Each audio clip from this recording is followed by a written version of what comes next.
Bem, meus amigos, então, boa noite aí mais uma vez.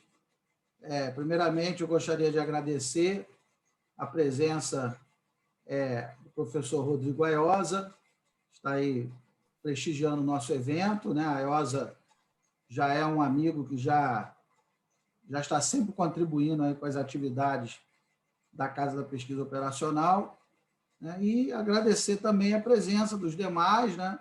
A senhora Cláudia, assistindo lá de Portugal, né? O professor Deoclides, né? lá em Santos, enfim, tem gente do Brasil todo, e agora do mundo todo, né? Agora... Realmente. Então, é muito bacana, né? Esse acolhimento, né, que vocês dão aqui à nossa comunidade. Então, enquanto o pessoal vai chegando, né, até para dar tempo do pessoal ir chegando, eu vou passar algumas informações aqui sobre as nossas atividades.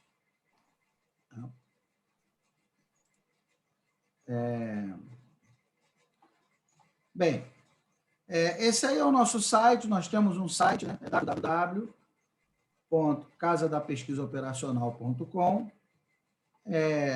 Ele está totalmente desatualizado, mas ele existe. Eu não consigo atualizá-lo, né? Estou sempre cheio de coisas, né? Cheio de aulas e bancas de doutorado, de mestrado e aula, né? Agora fui chamado para dar uma aula na FGV, na sexta-feira, enfim. Mas tem lá o nosso site, e lá diz qual é o propósito da nossa comunidade, como é que ela foi pensada, né? Eu, professor Tiago, como é que nós chegamos aí na Casa da Pesquisa Operacional. E aí, todo mês sim, mês não, nós organizamos o que eu chamo de Semana da Pesquisa Operacional. Então, no início de dezembro, tivemos a segunda semana da pesquisa operacional, e aí, cada dia, nós vemos um método diferente. Então, por exemplo, na segunda semana, nós vimos o método Prometer 2, depois o Vitor Rosenberg falou sobre as aplicações da PO na área de saúde, depois o professor Éder Cassetari falou sobre PO e inteligência artificial, né? Depois o Alexandre falou sobre os métodos ordinais de Borda, Condorcet e Copland, e aí, no final, eu, junto com o Tiago, né, nós falamos sobre programação linear. Então, a ideia é exatamente, cada dia, abordar um método diferente, para aí, né, aos poucos, nós vamos formando aí esse banco de assuntos diferentes, né, porque eu vou mostrar daqui a pouco, né, a PO, a pesquisa operacional, é imensa. Então, se eu quiser, a gente fica aqui 20 anos fazendo live sem nunca repetir nenhum assunto, porque são muitos assuntos interessantes, né? Então, essa foi a nossa terceira semana da PO. Olha, nós tivemos análise envoltória de dados, método ModTree, método Macbeth. Aliás, o método Macbeth é do professor Bana, aí de Portugal, né? Professor Bani Costa, de Lisboa. Ele é o criador do método Macbeth, né? Tivemos o Baldini falando sobre inteligência artificial, conjuntos nebulosos e redes neurais, e depois eu falei um pouco sobre a metodologia de Rockwell junto com o Tiago, né? E aí, por fim, né, a penúltima, né, agora, antes dessa que nós estamos, o professor Carlos, por acaso a família toda portuguesa também, a mãe, o pai, a família toda é portuguesa. Ele tem até, a gente olha para ele, a primeira foto, ele tem bem coisa de português mesmo, a gente vê para ele, olha para ele, né? Família toda portuguesa. Professor Carlos. Ele, aqui no Brasil, ele é uma das maiores autoridades em teoria da decisão. Tem um livro que é um best-seller, é vendido no Brasil inteiro, né? Tem vários artigos internacionais publicados, enfim. Então, foi uma aula do professor Carlos, depois nós vimos mineração de dados e pesquisa operacional, né? O Lohan trabalha numa rede de escolas, e aí ele faz data mining ali e otimiza ali os recursos da escola. Aí depois nós tivemos a aula com o professor Rafael Moral, que é lá da Maynooth University, lá da Irlanda. Reparem que essa aula dele foi às 5 horas da tarde, não foi 8 horas da noite, justamente por causa da diferença de fuso horário, né? Então, teve que ser um pouco mais cedo, senão ele ia ter que dar aula 2 da manhã lá, né? Depois o professor Benito, né, falou sobre programação inteira, e aí eu fechei a semana com o Tiago, né? Professor, só para sacanear um pouco o Benito ele é mais velho que o Excel, né? Só para a gente... Bem, então essas são, assim, vocês já podem esperar, né? Mês sim, mês não, nós temos a semana da PO. Então, agora nós estamos na 5ª semana da PO, né? Então, tivemos a 4ª, agora nós estamos na 5ª semana toda de atividade. Além dessas semanas da PO, vez por outra, eu organizo assim, um evento meio maluco, um evento adicional, né? Nós fizemos um workshop do método HP TOPSIS 2N. Foram 2 dias de workshop, né? E no início de junho fizemos esses primeiros passos com a pesquisa operacional e a ciência de dados. Então, também trouxe vários convidados, né? O Leandro falou sobre o método das P medianas, depois o Andrei falou sobre o quadro de tomada de decisão. Observem que os assuntos nunca se repetem, né? Porque é tanta coisa para aprender que, né, é desperdiçar o nosso tempo ficar repetindo o assunto, porque tem muita coisa para ver, né? Depois eu convidei o coronel Marcelo Zavades, que hoje ele é professor lá nos Estados Unidos, no ITA de lá, United States Air Force Institute of Technology. Então, ele é professor ele trabalha muito com o método Value Focused Thinking, muito com VFT, né? Também é um dos grandes especialistas aí na área. Então, hoje ele está nos Estados Unidos, já está há 3 anos lá dando aula, lá no Instituto lá da Força Aérea Americana. E aí a Lana falou um pouco sobre como internacionalizar a carreira acadêmica, né? Fazer um mestrado no exterior, um doutorado no exterior. Ela ficou lá em Arkansas, na Universidade do Arkansas, nos Estados Unidos, e aí depois eu fechei junto com o Tiago. Então, essa não é a semana da PO. Além da semana da PO, isso foi uma semaninha extra, né, que eu coloquei aí no meio. E também, mês sim, mês não, nós organizamos um curso, eu sento com o Tiago, e aí nós planejamos um curso de 10, 15 horas, dependendo do assunto, para trabalhar com vocês, né? Um curso mais denso, com mais conteúdo. Então, por exemplo, esse foi o nosso último curso, que acabou semana passada, foi a 7ª turma da Casa da Pesquisa Operacional, que foi decisão em grupo com o método Simple Aggregation of Preference Expressed by Ordinal Vectors. E aí foi um curso completo, com 10 horas, e aí eu ensinei toda a parte matemática do método, e depois o Tiago veio mostrando o método, como utilizar o método utilizando o R, né? Então, essa foi nossa última turma. Ontem nós acabamos aqui, a live já era quase 11 horas da noite, e aí eu fiquei sem conseguir dormir, porque eu durmo pouco mesmo, e aí eu já estava pensando na 8ª turma, né? Os assuntos da 8ª turma. E aí, a 8ª turma provavelmente deve ser no início de agosto, né? Isso. Início de agosto. Então, em julho agora, nós já tivemos uma turma em junho. Em julho não vai ter nada. E no início de agosto devemos ter aí uma nova turma, que eu estou possivelmente pensando aí em aplicações da PO na área de logística, alguma coisa desse tipo, né? Vários métodos aplicados dentro da área de logística. Estou pensando algo nesse sentido. Bem, e aí nós temos lá, então, todas essas atividades que eu mostrei, as lives semanais, os workshops,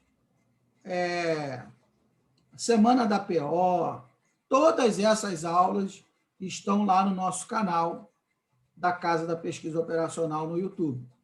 Está tudo lá, tem mais de 200 aulas lá. Então, ensinando os métodos passo a passo. Então, tem o método HP, método TOPSIS, algoritmo de Kruskal, algoritmo de Ford-Fulkerson. O professor Éder Cassetari deu um curso completo de simulação discreta, cadeias de Markov. Então, lá tem, olha, tem material que não acaba mais. Então, está tudo lá no nosso canal, inclusive essas aulas dessa semana também, as duas, né, que já aconteceram, eu já coloquei lá, e a de hoje eu também vou colocar. E aí, como o professor Tiago sempre fala, né, ele que é o meu parceiro aí na condução das atividades da casa, nós já temos aí uma série de parceiros institucionais, né? Então, já temos uma parceria com o Grupo GEM, ou seja, todos que fazem parte da Casa da Pesquisa Operacional têm 30% de desconto na aquisição de livros do Grupo GEM.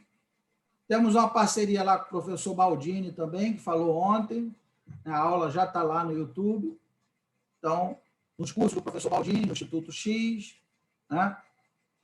Professor Benito também, da Mondial. Então, professor Tiago, lá com a sua comunidade de estatística. Então, nós temos aí uma rede de parceiros que vai aumentando dia a dia. Está faltando alguém aí, Tiago? Está faltando algum parceiro que eu esqueci de colocar? Não, né? Acho que não. Tem o Omega Data Science, né? Também entrou aí, é nosso parceiro também.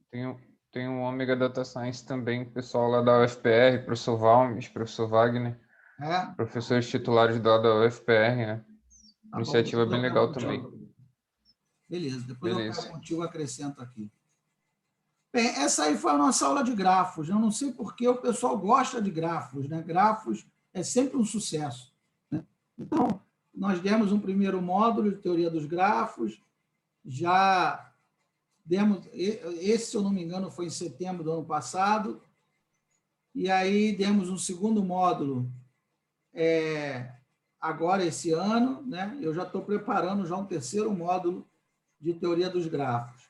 Eu estou planejando também uma oficina sobre isomorfismo de grafos. Daqui a pouco eu devo largar alguma coisa no LinkedIn, né?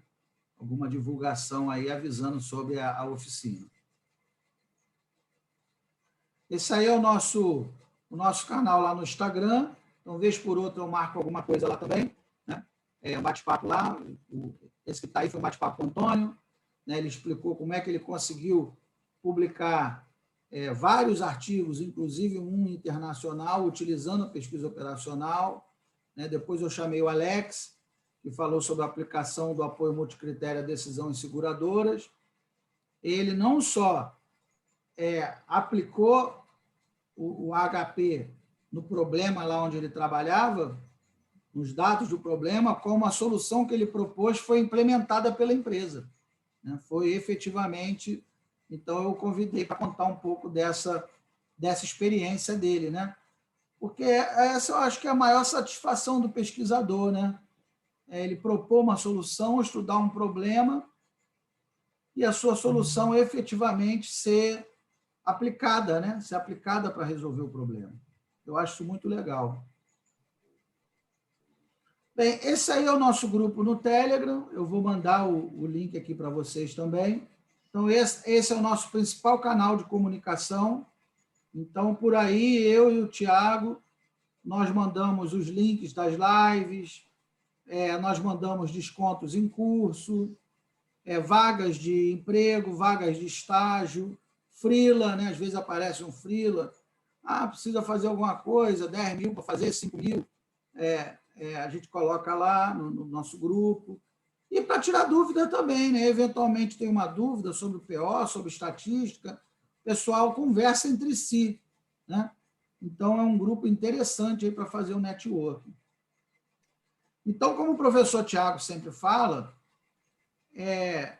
o que nós temos, na verdade, a nossa proposta não é oferecer um curso de PO, não é fazer uma live simplesmente, não é isso. Nosso objetivo é criar todo um ecossistema em torno da pesquisa operacional, né?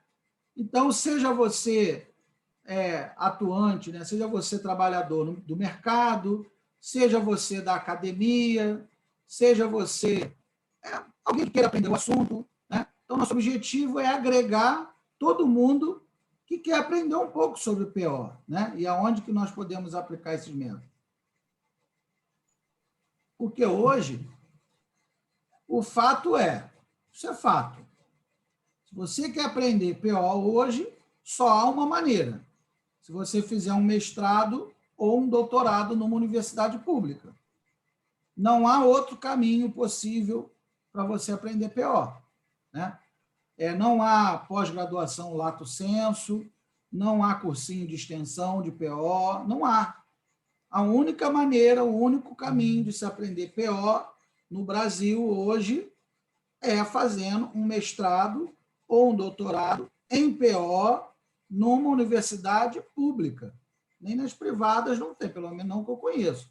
Na FGV talvez tenha alguma coisa, no IBMEC, mas não é a regra, é a exceção, né? A PO está aprisionada nos programas de pós-graduação estrito sensu das universidades públicas. Fora de lá, você não consegue ter acesso à PO. Então, nosso objetivo é justamente proporcionar esse acesso para todo mundo que queira aprender, né? Bem, aí eu falo um pouquinho o que é pesquisa operacional, né? Nem todo mundo sabe o que é PO, né? Isso não é né? Para minha surpresa, né? Inclusive, muita gente se diz data scientist, mas e não é cientista de dados, mas não sabe o que é PO. Aí eu falo, mas como? Né? Não faz o menor sentido o cara ser cientista de dados sem conhecer estatística, sem conhecer PO, porque os modelos vêm da estatística, os modelos vêm da PO, né? Então, quer dizer, enfim. Então, eu sempre começo da mesma maneira, explicando o que é PO, para a pessoa se encontrar, né? Falar, caramba, é isso, né? Então, olha aqui, ó, a pesquisa operacional, essa definição, eu peguei lá no site da Sociedade Brasileira de Pesquisa Operacional, que é a mesma definição que tem lá na OR Society, que é a Sociedade de Pesquisa Operacional do Reino Unido. Então, lá fala, a pesquisa operacional trabalha com métodos envolvendo programação matemática, simulação discreta, teoria dos jogos, teoria das filas, teoria dos grafos, estatística, principalmente, né? A base da PO, uma das bases é a estatística, teoria da decisão, aprendizado de máquina e ciência de dados. Ó o data science aí. Isso aqui que é o diferencial da PO. Tais métodos são reconhecidos por sua poderosa capacidade de apresentar soluções efetivas para resolver problemas reais da sociedade. Então, quer dizer, a PO, o que é a PO? O que é a pesquisa operacional? É você utilizar a matemática para resolver problemas da sociedade, problema das organizações públicas e privadas, né? Então, essa figura é muito interessante, também nos ajuda, né, a nos situar aí na PO. Então, ela fala lá, ó, a PO ela trabalha com métodos científicos, ou seja, eu não posso colocar um método maluco da minha cabeça e as pessoas saírem usando. Esse método ele tem que ser apresentado em congressos, ele tem que ser publicado em periódico internacional, ele tem, né, por exemplo, eu fui um dos criadores do SAPEVO-M. Então, eu não coloquei para as pessoas usarem, né, de qualquer jeito. Primeiro, eu apresentei ele lá na Irlanda, lá em Dublin, no European Conference on Operation Research, e aí recebi as críticas, melhorei o método, depois apresentei em vários congressos aqui no Brasil, no SBPO, no ENEGEP, né? E depois submeti na revista PO, que é o principal periódico do Brasil na área, né? E aí foi aprovado. Uma vez aprovado, ok, o método está consagrado no Brasil e no mundo. Aí você pode usar, né? E aí hoje eu coloco meus alunos utilizam em TCC, dissertação de mestrado, tese de doutorado, é um método científico, foi cientificamente comprovado e publicado, né? Ela trabalha com a modelagem de sistemas, ela tem uma abordagem interdisciplinar, ou seja, a PO ela pode ser utilizada em qualquer área do conhecimento. Ela pode ser utilizada na economia, na psicologia, na medicina, na música, em tudo. Tudo você pode usar PO. No agronegócio, eu estava conversando com a IOSA, né? Eu posso utilizar PO em processos decisórios do agronegócio. Aliás, eu acho que dá para a gente fazer um trabalho fantástico, né, no agronegócio. Tem um dos vários pontos que a gente pode utilizar, por exemplo, tem usinas que, como elas trabalham em várias frentes, principalmente com aquelas colhedoras que vale aí 1,6, 1,7 milhões, fora os carros pequenos, eles disponibilizam um caminhão que eles chamam de caminhão de oficina mecânica. Então, aonde colocar esse caminhão de oficina mecânica para poder atender várias frentes? Porque as frentes, né, são as fazendas onde essas colhedoras estão, por exemplo. Problema de clusterização. Exatamente, mas você não está falando de uma distância de 1 quilômetro, 2, você está falando, às vezes, de 80, 90 quilômetros, uma colhedora está operando. Então, aonde posicionar uma oficina mecânica para poder atender todo mundo, né? Isso aí a gente pode usar um caminho ali, né? Sim. Bem, e aí ela tem essa abordagem interdisciplinar. Normalmente, nós precisamos do uso de computadores, então, ou eu vou utilizar o Excel, ou o R, ou Python, ou seja lá a linguagem que cada um quiser usar. E uma marca muito forte da PO é o pragmatismo. Não é aquela matemática que a gente aprende na escola, né? Calcula a fórmula de Bhaskara. Calcula o teorema de Pitágoras. Não é isso, né? É uma matemática realmente da vida real, para modelar problemas reais das organizações, né? E aí eu coloco sempre aqui, né? Eu gosto de mostrar esse guarda-chuva aí da PO. Por quê? Porque muita gente pensa que PO é só programação matemática, é só o método simplex. E não é. A PO é um mundo, né? Então, eu coloquei aqui algumas áreas. Apoio multicritério à decisão é uma área, teoria dos grafos é outra área, simulação a eventos discretos, teoria das filas, ciência de dados, estatística, programação matemática, análise envoltória de dados, e por aí. E tem muitas outras áreas, né? Teoria dos jogos, teoria das restrições, lógica fuzzy, enfim, né? E muita gente pensa que PO é só programação linear, olha só, que aprendeu na faculdade, né, o método simplex, aí pensa que PO é o método simplex. E não é, PO é muito mais abrangente, né? Nós temos aí centenas de métodos. E é claro que esses métodos eles são analiticamente sofisticados, né? Eles são trabalhosos, então eu vou precisar utilizar o computador para resolver esses problemas, né? Então, eu sempre falo, eu orientei recentemente um trabalho que o método simplex teve que rodar 1.400.000 vezes. Quer dizer, seria completamente impossível fazer com caneta e papel, 1.400.000 vezes, né? Então, a gente precisa resolver o problema, seja com Excel, seja com o que for, né? Então, isso é o que eu sempre falo, Data Science e PO caminham lado a lado, né? Não adianta eu ter um modelo super sofisticado da PO, cadeia de Markov quântica. Não adianta eu ter uma cadeia de Markov quântica se eu não tiver uma massa de dados, né, em quantidade com qualidade para alimentar essa cadeia de Markov. E vice-versa. Também não adianta eu fazer, né, uma raspagem de dados, fazer data mining, não sei o que lá, e depois não ter um modelo matemático que possa dar forma para esses dados. Então, as duas são inseparáveis, as duas caminham juntas, né? PO e Data Science. O que acontece na prática é que muitos cientistas de dados usam os métodos da PO, ele só não sabe que usa, né? Então, o cara faz lá KNN, caminhos, uma correlação, né? Métodos supervisionados, não supervisionados, está tudo da PO. De onde que esses métodos saíram? É tudo da PO, né? Bem, aí você fica com um certo desconforto, né? Você fala, poxa, mas então o cara, para estudar PO, tem que ser um profissional da área, ou de matemática, ou de estatística, ou engenheiro, e não é nada disso, né? Qualquer um pode estudar PO. Esse pesquisador que eu coloquei aí é o professor Philip Morris. Então, a PO ela ganhou corpo a partir da Segunda Guerra Mundial, e quando a guerra acabou, em 1951, o professor Morris escreveu esse livro, Methods of Operation Research, que foi, vamos dizer assim, o primeiro livro de PO. E logo no início ele fala, não, me parece, isso foi eu que sublinhei, tá em Lumicolor, porque é do meu livro, eu tenho esse livro. Ele fala, o pesquisador, o trabalhador de pesquisa operacional, does not need to be a specialist.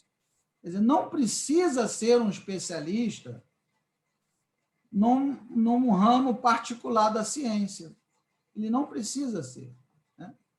Ele pode ser um biólogo, um físico, um matemático, ou um trabalhador de, aqui, ó, some other science.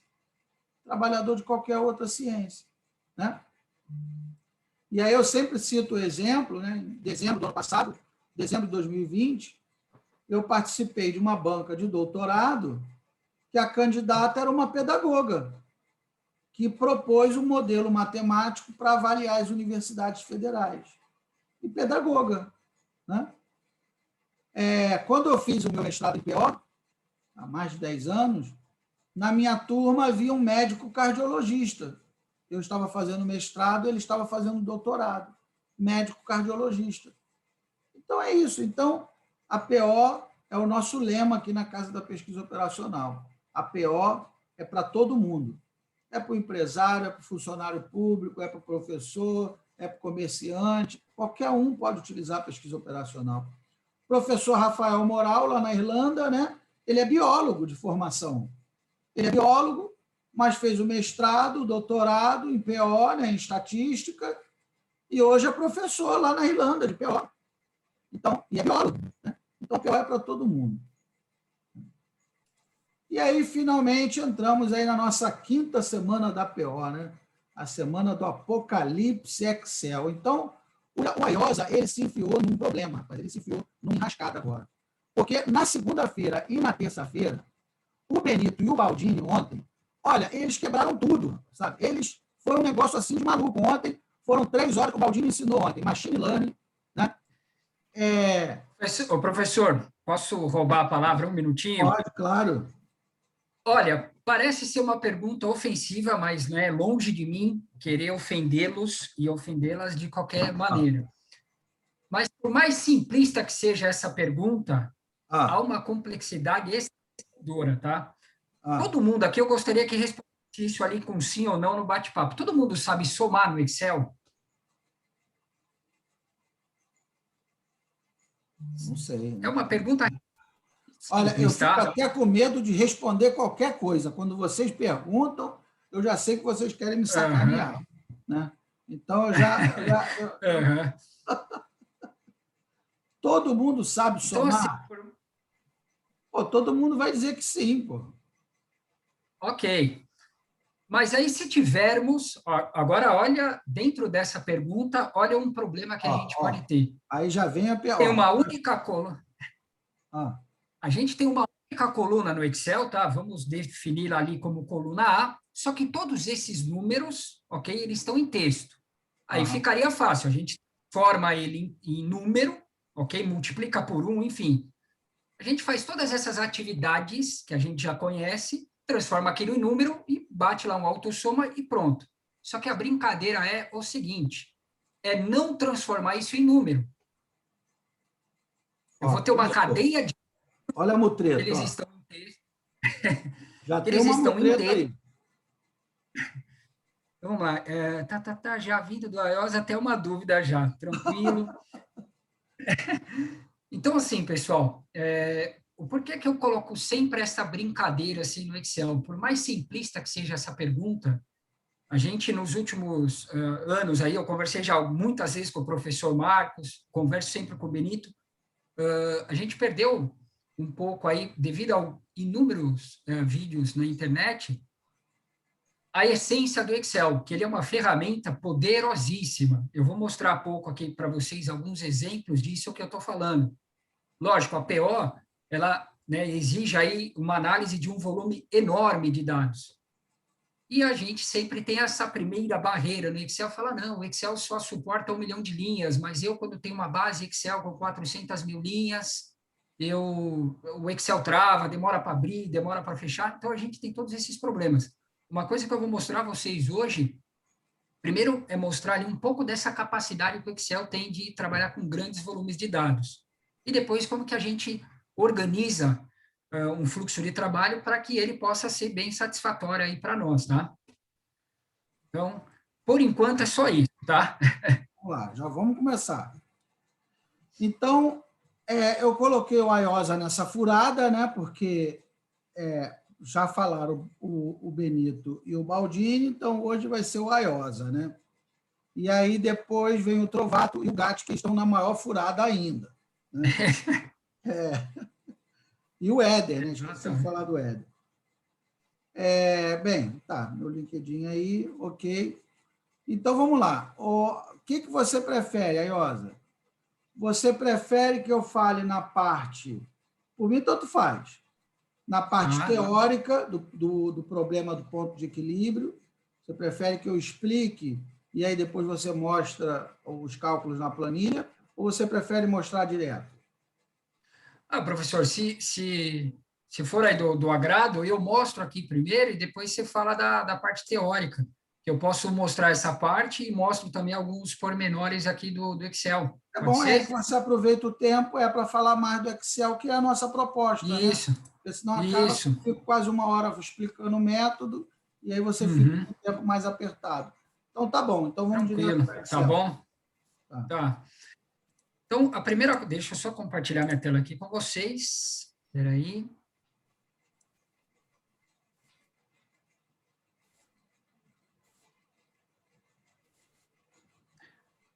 Acredito eu que todos estão vendo a tela aí agora? Está carregando. Tá.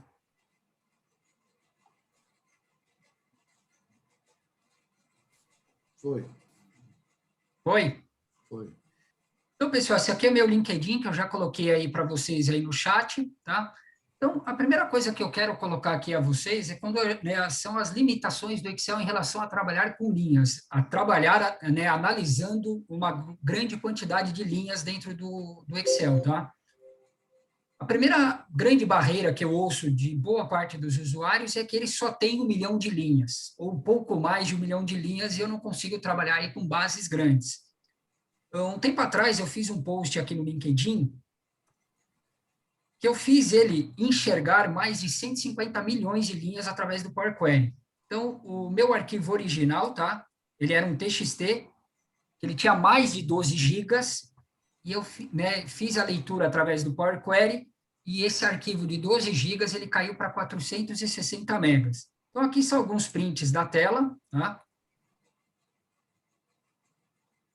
O arquivo original em TXT, aqui já é ele carregado para dentro da pasta de trabalho com quase 160 milhões de linhas. Então, a gente pode colocar aí qualquer método, né, de pesquisa operacional, qualquer modelo matemático para rodar dentro do Excel, tá? Então, aqui a gente está falando no universo de 160 milhões de linhas. E aqui o tamanho da pasta de trabalho, né, salvo aqui em binário, o tamanho que ela ficou aí de 450 megas. Vamos arredondar aí para cima. Então, essa aqui é a primeira grande folclore que a gente acaba mostrando para um usuário, vamos falar, para um marinheiro de primeira viagem dentro do Excel, que o Excel, sim, ele é capaz de lidar com um volume enorme de dados, tá? Agora, vamos lá para essa nossa pergunta aí que todos colocaram, ok? Que sabem fazer uma operação matemática aí dentro do Excel. O que eu vou fazer aqui nessa pasta de trabalho? Eu vou criar uma coluna chamada valor e eu vou utilizar uma função chamada aleatório. Ao invés de eu usar o aleatório entre, porque é uma função relativamente nova dentro do Excel, a gente pode utilizar somente para a função aleatório. Então, eu simplesmente chamo essa função aleatória, se eu simplesmente der um enter, ele vai me gerar números aleatórios Ele não é tão aleatório assim, tá? Existe um determinado padrão aqui, mas ele vai gerar um número aleatório aí de 0 até 1, tá? Só que eu quero isso dentro de um range. Então, eu vou colocar aqui de 90 menos 10 mais 1, por exemplo. Eu vou dar um Enter.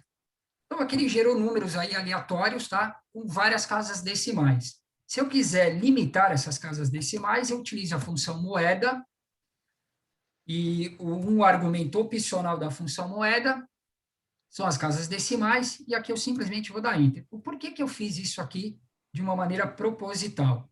Se eu simplesmente der um Ctrl+C e colar especial como valores, reparem que ele está como texto. Tá? Como ele está alinhado à esquerda, ele está como texto. Então, qual foi a proposta? Eu simplesmente quero bater um sinal de igual. Ele simplesmente não enxerga quando eu simplesmente bato aqui o Alt e o igual. Se eu selecionar todo esse intervalo, ele vai me retornar 0. E qual foi a proposta? É nós fazermos a soma disso, ok? Mas sem utilizar aqueles recursos. Multiplica por 1, transforma isso em número. Enfim, existem vários métodos. Um método que eu gosto para transformar isso aqui em número, eu vou até mostrar, mas depois eu vou voltar. Se viermos aqui em exibir não, aqui em dados, texto para a coluna, e eu simplesmente clico aqui em concluir, ele já transforma aqui todo mundo em número. Mas essa não é a proposta, tá? Existe uma função dentro do Excel chamada insoma. Ela retorna a soma de números complexos, tá? Se eu simplesmente pedir para ela somar aqui, ó, olha o que ela vai fazer para mim. Conheceu esse método aí de soma ou não, pessoal? Respondo aí, por gentileza.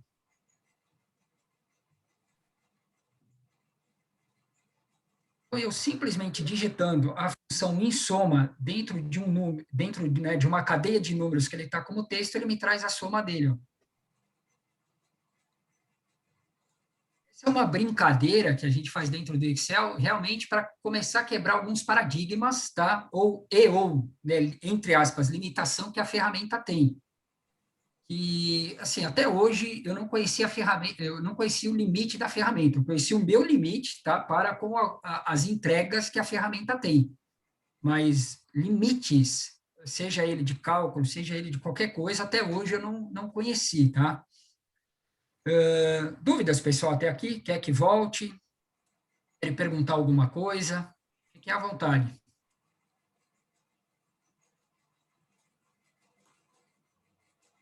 Tranquilo? Tranquilo? O Alexandre está perguntando por que funcionou. O Alexandre Donato. A função em soma, o que é um número complexo, né? Se a gente, vamos pegar aqui na própria explicação dela, a função em soma, como ela trabalha com números complexos, obrigatoriamente ela vai enxergar isso aqui, ó. Ela vai enxergar basicamente, vamos pegar o mesmo exemplo que nós temos aqui, ó. 3 mais 4i, tá? E eu vou colocar aqui embaixo 5 menos 3i. Então, a partir do momento que ela tem isso aqui, ela precisa enxergar que dentro dessas cadeias de letras existem números. Então, se eu simplesmente bater aqui um em soma, na verdade, a função em soma, né, pela própria característica dela, tá? Ela faz aí operações com números complexos. Só que, a partir do momento que a gente enxerga isso aqui, o que significa? Esses caras aqui são textos, tudo bem? Então, o que eu fiz? Eu fiz uma pequena aí, alusão dela, para ela também somar números que estão formatados como texto, tá? Então, aqui a gente já começa a entender que, por mais paradoxal que seja isso que eu vou falar agora, tá? A gente, muitas vezes, acabou, né, vendo materiais ou aprendendo que o Excel tem algumas limitações, mas com o passar do tempo, vocês vão ver que esses paradigmas vão sendo quebrados, tá? Tranquilo? Mais que o pessoal comentou aqui.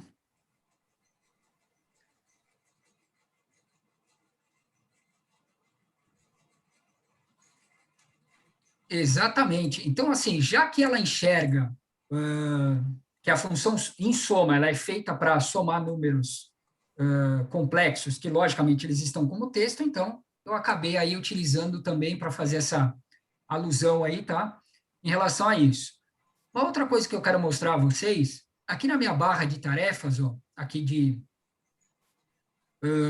acesso rápido, eu tenho alguns ícones. Dentre eles, depois, né, vocês podem vir aqui na barra de pesquisa e digitar aqui, ó, e-mail, tá? E dentre essas opções, a gente tem essa aqui, ó, porque no meu caso, se eu clicar com o botão direito do mouse, adicionar a barra de ferramenta de acesso rápido, no meu caso, ela está não habilitada porque ela já está aqui, tudo bem? Qual é uma grande rotina que o pessoal pede e acaba indo para o VBA, que é uma outra coisa que, com o passar do tempo, aí a gente vai tirando aí essa mística dele. Olha, eu preciso fazer uma determinada rotina, vou para o VBA. Existem tantas entregas nativas na ferramenta, dentre elas é isso aqui, ó. Se eu clicar simplesmente nesse botão, o que ele vai fazer? Ele vai enxergar essa pasta de trabalho, tudo bem? Ele vai abrir o Outlook e ele vai anexar no Outlook essa pasta de trabalho, ó. Então, aqui eu simplesmente digito o e-mail que é de destino, tá? Ou o grupo que é de destino, e ela está aqui, ó. Tá? E com isso, é mais uma mística ali que a gente acaba brincando, né? Falando, olha, existem automações que a gente pode fazer dentro do Excel e que não depende de VBA, tá? Dúvidas até aí? Tranquilo? Tranquilo. Agora, o que eu quero mostrar aqui a vocês? Vou não salvar essa pasta de trabalho, tá? Aqui, eu vou pegar aqui, ó, cliente, casa da pesquisa operacional. Um outro método que eu quero mostrar a vocês aqui é de fluxo de trabalho. O Excel ele está diretamente ligado a um bom fluxo de trabalho e, logicamente, entender a situação que a gente tem. Então, né, para ficar mais tranquilo, esse exemplo aqui, imaginemos que no nosso sistema a gente tem um arquivo TXT, que ele é exportado lá, ele tem aqui 93 megas. Para um TXT, ele já é um arquivo extremamente grande, ele tem várias linhas aqui, depois a gente vai ver quantas linhas eu tenho aqui. Então, nós temos aqui, ó, o arquivo fvendas, tá? Um arquivo TXT chamado de tipo de venda, que depois eu vou explicar isso aqui para vocês, um arquivo de produto e um arquivo de estado. Só que antes de fazer essa brincadeira aqui com vocês, eu vou criar uma nova pasta de trabalho aqui, tá? Vou escrever aqui, ó, o que acontece? Eu vou consolidar todos esses arquivos aqui, pessoal, dentro desse arquivo aqui que eu acabei de criar, chamado consolidado, tá? Porque nós precisamos enxergar... Nós precisamos enxergar, primeiramente, esse arquivo aqui que eu chamei de fvendas, que é a nossa base de vendas que nós exportamos do sistema, tá? Então, a primeira coisa que eu quero mostrar aqui a vocês é o seguinte. Nós temos aqui um suplemento chamado Power Query, que hoje está muito em alta, né? Hoje, eu costumo dizer assim, caiu na graça assim, das pessoas, mas ele existe ali, logicamente, não com toda essa facilidade, tá? Mas desde a época do Excel 2003, que ele tinha o nome de Microsoft Query. Então, boa parte das coisas que a gente faz hoje com Power Query, a gente já fazia ali no Excel 2003, tá? Então, como é que a gente faz para utilizar ele? Existem várias maneiras. A maneira mais simples, eu costumo dizer assim, principalmente o pessoal aí que está navegando as primeiras vezes, é entender muito bem o teu fluxo de trabalho, como eu falei anteriormente. Então, no caso, eu quero fazer uma leitura de um arquivo chamado fvendas, que é um arquivo TXT. Então, o que eu vou falar lá para o meu Excel? Guia dados, tá? No grupo obter e transformar dados, vem aqui, ó, obter dados do arquivo txt/csv. Então, o que acontece? Agora, eu vou apontar, através do Power Query, lá para aquele arquivo txt, tá? Eu venho aqui, ó, fvendas, e clico aqui em importar. O que ele fez agora? Ele simplesmente está, né, fazendo a conexão daquele arquivo txt e trazendo aqui, ó, para essa telinha. A primeira coisa que a gente tem que fazer aqui nesta telinha é o seguinte: origem do arquivo, eu tenho que trazê-lo para esse carinha aqui, ó, Unicode UTF, tracinho 8, tá? Por que que eu faço essa transformação? Porque se na minha base TXT eu tiver um caractere não identificado, depois eu vou mostrar com mais atenção isso para vocês, assim que eu coloco esse 65001, ele já transforma para mim, tá? Então, eu vou clicar aqui em transformar dados. A primeira coisa que eu tenho que entender aqui, pessoal, todo mundo sabe fazer o PROC-V dentro do Excel, correto? Pegando ali um número de uma coluna que eu tenho numa outra coluna, eu faço o PROC-V e faço essas duas colunas, vamos falar assim, se relacionarem.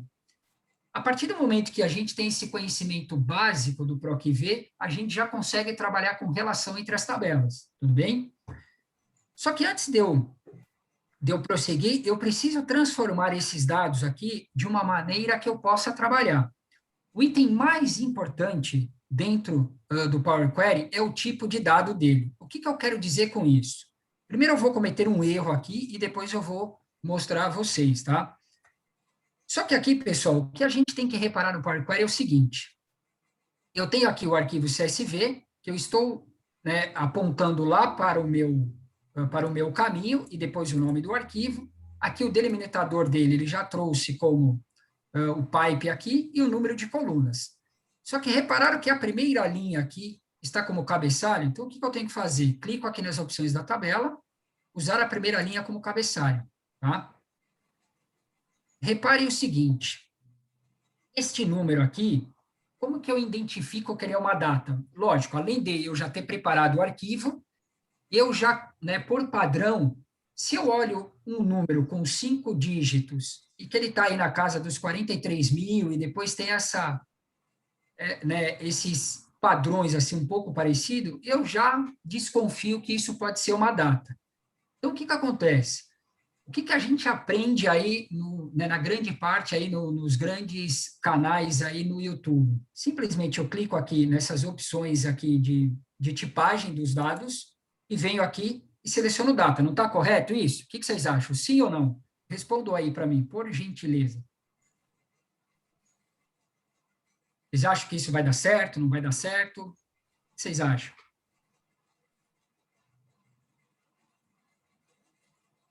Se eu simplesmente clicar aqui em data, olha o que acontece, pessoal.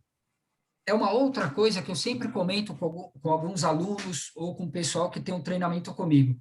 Aquele mundo que a gente enxerga no YouTube, via de regra, tá? Em mais de 90% das vezes, não se reflete no mundo real, nos dados reais que a gente encontra nas empresas. Então, o que acontece? Poxa, mas por que ele trouxe esse erro? Vamos tentar entender aqui qual é o erro que ele está me mostrando. Então, aqui ele fala, olha, data, format, erro. Não conseguimos analisar a entrada fornecida como um valor date, como um valor do tipo data. Aí ele fala aqui, ó, detalhes. Ele me mostra um número. Mas quando ele me mostra um número e eu seleciono, repararam que eu tenho um espaço aqui, ó. Aí você fala, Rodrigo, então eu já sei como resolver. Eu vou lá, excluo essa etapa aplicada e vou tirar o espaço dele aqui, ó. Porque eu selecionei, vamos chamar assim, a primeira célula, o número está aqui embaixo, ó. Você fala, pô, já sei, vou vir aqui e tirar o espaço. Só que quando você seleciona aqui, ó, não tem o espaço. Vocês estão entendendo quantos pormenores eu tenho para analisar um dado, né, antes de simplesmente clico lá, data, transforma em data e, né, aquele mundo que eu costumo dizer assim, mundo no país das maravilhas, já foi resolvido o problema. Quando a gente pega um base real, dados do dia a dia, a gente tem um pouco mais de problema. Como é que eu faço isso aqui? Eu excluí aqui a etapa, eu vou novamente usar a primeira linha como cabeçalho. Agora, o que eu vou fazer aqui? Eu vou transformar primeiro esse número aqui no número inteiro, tudo bem? Depois eu consigo transformar esse cara aqui numa data. Mas antes de fazer isso, o que eu quero que vocês prestem muita atenção em relação ao Power Query são essas etapas aplicadas. Quanto menos eu tiver aqui, melhor vai ficar a performance. E, logicamente, entende-se que o indivíduo que está fazendo isso aqui, ele tem um bom fluxo de trabalho. Por quê? Eu poderia cometer esse erro que eu vou cometer agora. Ó, transforma isso aqui como data. Posso colocar um sim aqui. Ele já dá errado. Por quê? Porque ele não me permite criar uma etapa em cima de uma etapa. Então, o que eu tenho que fazer aqui? Esse cara era um número inteiro, tá? Aí eu vou adicionar uma nova etapa. Então, olha, ainda ele me deu esse defeito. Então, o que eu tenho que fazer aqui? Ó? Vou voltar todas as etapas, tá? Menos a de cabeçalho. Vou pegar todos esses números aqui e transformar aí no seu tipo de dado conforme. Então, aqui, todo o ID ou o código de alguma coisa, via de regra, ele é um tipo de texto, tá? Aqui a quantidade, logicamente, ele é um número inteiro, e aqui ele é um texto. Agora, e esse cara também, ele é um número inteiro. Agora, qual é o conselho que eu dou a vocês em relação a isso? Quando a gente for tipar um dado, venho nessa opção aqui, ó, usando a localidade. Tá? Dentre várias dicas e dentre vários problemas que vocês podem ter de não utilizar isso aqui, é o seguinte, aqui a gente vai apontar para qual é a origem do arquivo. Então, no caso aqui, ele é do tipo data, e aqui, ó, localidade. Essa localidade é a origem do arquivo, porque eu posso pegar bases de dados ou arquivos que me mandam aí de outros países, que podem ter uma configuração de data diferente. Então, na localidade, a gente sempre vai utilizar o país de origem. Quando eu clicar aqui em OK, repararam que aqui nas etapas aplicadas, ó, ele deu um tipo alterado, e o tipo alterado com localidade, isso aqui faz uma diferença na performance também, e logicamente no fluxo de trabalho que eu estou utilizando. Ó. Agora as datas ficaram corretas. Ó. Tranquilo até aí? Então agora, pessoal, eu posso simplesmente subir isso aqui lá para o meu Excel. Venho aqui, ó, fechar e carregar para... E eu venho aqui, ó, apenas criar conexão e adicionar esses dados aos modelos de dados. Com isso, eu já estou pegando essa tabela que estava no meu Power Query, então vamos tentar entender o fluxo de trabalho. Eu estava no Power Query, agora eu vou lá para o meu Power Pivot, simplesmente marcando essa opção e dando OK aqui, ó. Então, o que eu quero mostrar aqui com vocês, já em tempo real, que ele vai carregar todas aquelas quantidades de linhas que eu tenho lá no meu arquivo TXT, que não são poucas, tá? Então, repare que aqui eu já estou carregando quase 1 milhão de linhas, ó.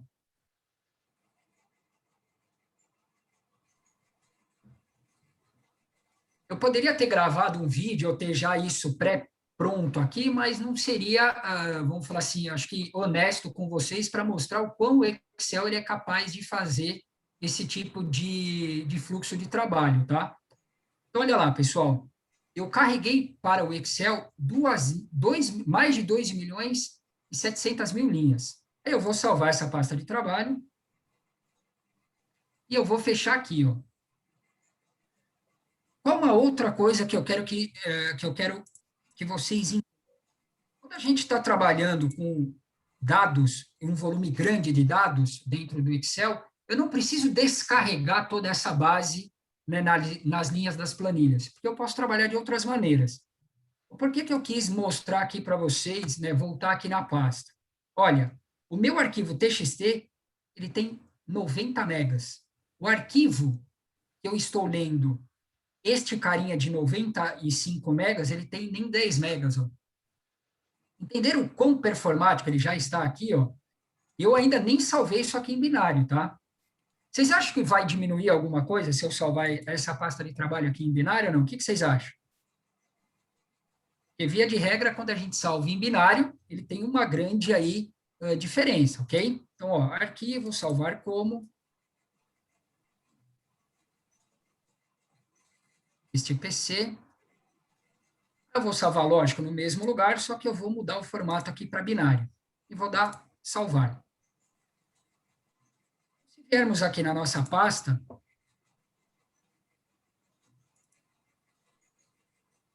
vou fechar essa aqui, só para a gente, né, ter o mesmo padrão aí.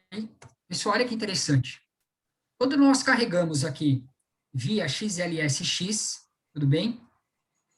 Eu tenho aqui 9.998 KB. Quando eu salvei em binário, 1 minuto depois, né, eu tenho a mesma quantidade de KB. Então, assim, aqui, o que eu quero mostrar a vocês também, e a gente já vê em alguns canais, e eu sempre comento com vocês, olha, salve em binário que vocês têm um ganho de performance. Mas vocês viram que quando a gente utiliza como suplementos, mesmo salvando como binário, não tem tanta diferença. Já viram isso aqui em relação à parte binária de como salvar uma pasta de trabalho ou não?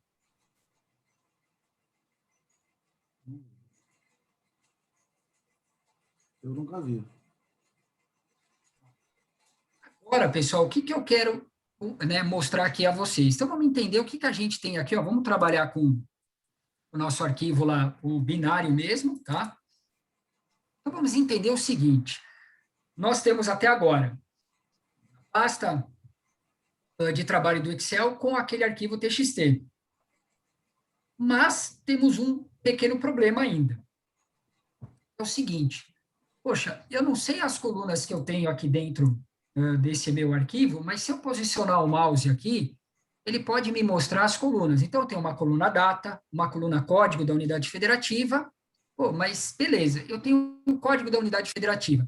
Se eu, Rodrigo, pegar esse arquivo, eu não sei qual é o código da unidade federativa 8114. Então, eu tenho que ter uma tabela que me mostre esses códigos aí. E qual é essa tabela? Simplesmente a minha tabela de estado, tá? Como que essa tabela está organizada? Ela simplesmente está organizada nessas três colunas aqui, ó. O estado, ok? A região e o ID da unidade federativa. Então, o que eu tenho que fazer com essa tabela? Eu tenho que carregar lá para o meu arquivo do Excel, para esse arquivo consolidado. Como é que eu faço isso? Tem várias maneiras. Dentre elas, como a gente já viu aqui anteriormente, ó, do arquivo da pasta de trabalho. Aponto aqui para o meu arquivo. Agora, isso vai ser direcionado lá para o meu Power Query.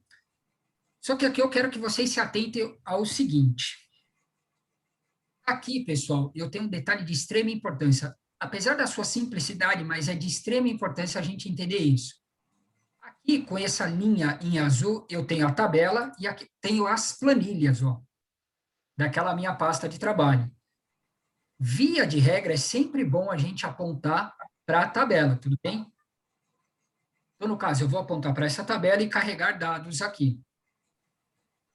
O universo que eu quero mostrar para vocês é o seguinte. Num primeiro momento, eu peguei um arquivo TXT, tá? Agora eu estou pegando um arquivo do Excel. Eu poderia ter arquivo do Access, eu poderia ter uma conexão direta no meu banco de dados, que a partir do momento que eu coloco isso dentro do Power Query, todo mundo vai ser transformado em tabela. Ó. Tá vendo? Aquela F-vendas que estava no arquivo TXT está como tabela. Ó. Agora, este arquivo aqui, essa tabela, melhor dizendo, ela foi configurada novamente como tabela. Então, aqui, pessoal, a partir do momento que eu ponho isso dentro do Power Query, todo mundo se transforma em tabela, tá? Agora, o que eu vou fazer aqui? Vou tipar os dados. Esse cara como texto, esta coluna como texto, e essa coluna aqui também como texto, tá? Eu poderia ter selecionado todo mundo aqui, selecionado essa opção, transformar, tá? Na guia qualquer coluna e colocado aqui, ó, detectar o tipo de dado, porque ele vai olhar coluna por coluna e detectar qual é o tipo de dado. Existe essa opção? Existe. Eu, em particular, Rodrigo Aiosa, em particular, olho coluna por coluna, tá? E vou tipando os dados. Eu vou ter um trabalho, porque se eu tiver 30, 40, 80 colunas, eu vou ter um trabalho um pouco, vou, mas ali com o meu checklist eu fico seguro que eu olhei todas as colunas e tipei ela do modo correto, tá? Então, agora o que eu vou fazer? Ó, fechar e carregar para. Marco essa opção, adicionar esses dados aos modelos de dados e apenas criar conexão. E vou dar um OK. Então, pessoal, o que eu estou fazendo agora? Eu peguei uma tabela de 2 milhões de linhas, depois eu peguei uma tabela de 27 linhas, agora eu tenho que fazer o tal do PROC-V, ok? Aonde que eu vou fazer isso? Aonde que eu vou fazer, né, do modo correto, o relacionamento entre as tabelas? Aqui no meu Power Pivot, eu venho aqui, ó, gerenciar. Quando eu saio do Power Query, trabalho as tabelas, trabalho os dados, e depois vou para o Power Pivot, o Power Pivot é o cara responsável, vamos falar, é o suplemento responsável em fazer as contas, tá? Em fazer aí os indicadores. Mas a primeira coisa que eu tenho que vir aqui, exibição de diagrama. Essa exibição de diagrama, ele simplesmente vai me mostrar as duas tabelas que eu tenho aqui, ó. Agora, pessoal, é sempre olhando para a tabela fato, que a tabela fato ela vai ter dados repetidos, tá? Ela vai, né, consolidar ou ela vai armazenar os fatos, enfim, dos acontecimentos do dia, e ela vai se relacionar com a tabela dimensão. Ó. Repararam que aqui é um tipo de cardinalidade, é um tipo de relacionamento, muitos, porque eu tenho vários estados aqui sendo repetidos para um. Porque aqui eu só tenho um estado cadastrado por vez. Aqui, no caso, os 27 estados. A partir desse momento, pessoal, eu já tenho o meu PROC-V. O que eu quero dizer com isso? Ó, primeiro, eu vou tirar essa relação daqui, ó, vou excluir. Tá? Dentro do Power Pivot, eu já vou ir para o Excel novamente, só que através da tabela dinâmica. Vou criar essa tabela dinâmica aqui na própria planilha 1, tá? Aqui, pessoal, acontece o seguinte, nós temos duas métricas a serem feitas aqui em relação ao fluxo de trabalho. Se eu simplesmente pegar esta coluna quantidade e arrastar para cá, eu vou ter uma medida, eu vou ter essa operação, mas é uma medida implícita. O que significa? Significa que ela vai me cobrar um preço que é em relação à memória e, consequentemente, performance. Dentro do Excel, é o que eu costumo, às vezes, brincar, né? O pessoal que está acostumado, estão navegando aí pelo Power BI, fala, o Power BI tem os relacionamentos, tem o Power Query, tem o Power Pivot, tem as medidas. Só que no Excel a gente tem isso desde 2010, tá? Então, parafraseando aí Cazuza, o pessoal, às vezes, quando comentam que o Excel não consegue trabalhar com isso, eu falo, olha, existe aí um museu de grandes novidades dentro do Excel que já são esses suplementos. Então, como é que a gente faz, pessoal, para criar uma medida aqui? Simplesmente botão direito do mouse em cima da tabela, adicionar medidas. Essa medida eu vou chamar de soma QTDE. Eu simplesmente vou utilizar um sum e vou apontar para a tabela e para o nome da coluna, é a quantidade. Com isso, pessoal, eu tenho aqui já a minha medida, tá? Que é a soma da coluna quantidade. Então, isso aqui é um número inteiro. Coloco aqui um separador de milhar e simplesmente arrasto aqui o f de x aqui para a quantidade. Então, acontece o seguinte, pessoal, aqui a soma de toda aquela coluna quantidade ficaria, logicamente, inviável fazer no Excel, tá? Mas ela tem como resultado aí 59.239.525 unidades. Agora, a gente também pode fazer uma outra medida para eu contar a quantidade de linhas, apesar já da gente já ter esse número, mas de quantas linhas tem essa tabela. Então, aqui eu vou colocar assim, ó, total registro. Simplesmente vou fazer um count rows, e ele aqui pede como único argumento o nome da tabela, tá? Então, aqui é um número inteiro, aqui é um número inteiro, e aqui separador de milhar. Eu vou dar OK. Reparem que eu já tenho a outra medida aqui. Agora, eu simplesmente copio essa tabela dinâmica aqui para o lado, tá? E simplesmente arrasto, pessoal, a outra, né? Tiro essa medida daqui, ó, e arrasto a outra medida que eu criei. Olha lá, não bateu certinho com aquela quantidade de linhas que a gente tinha visto anteriormente? Qual é o objetivo da gente trabalhar com essa área de BI dentro do Excel? É entender, primeiramente, o que o meu cliente quer. Ele quer indicadores, logicamente, olhando para aquela massa de dados. Eu não preciso descarregar 2 milhões de linhas ou 20 milhões de linhas aqui, tá? Para eu poder ter aí um resultado ou qualquer coisa. Só que, o que eu quero mostrar aqui a vocês? Reparem que aqui, ó, pessoal, eu tenho uma linha separando a tabela de estado da tabela F vendas, porque elas não estão relacionadas. Aí o que acontece?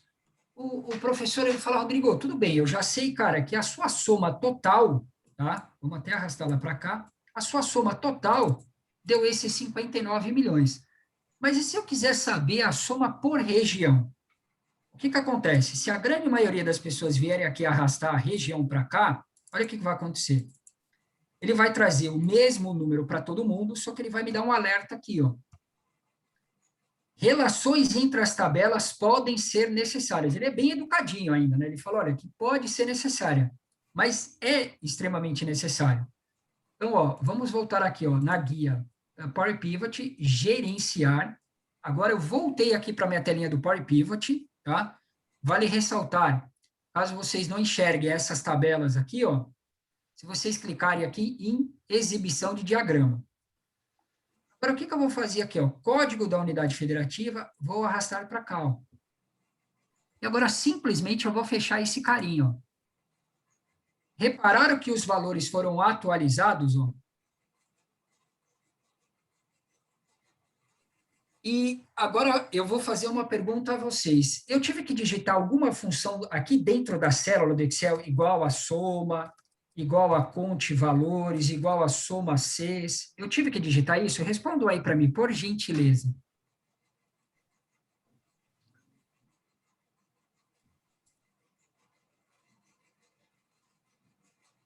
Tímido, se quiserem falar, podem falar também, tá, pessoal?